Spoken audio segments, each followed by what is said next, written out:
अगर कभी आपने इंडियन रेलवे में ट्रैवल किया हो एसी कोच में, तो आपने साइड विंडो में ये इमरजेंसी एग्जिट ज़रूर देखा होगा।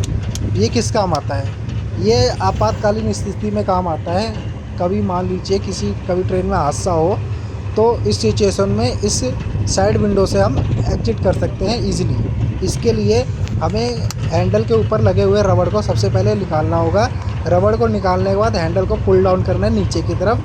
नीचे ही करने के बाद फिर एक और हैंडल आएगा, उस हैंडल को रिमूव करेंगे दोबारा।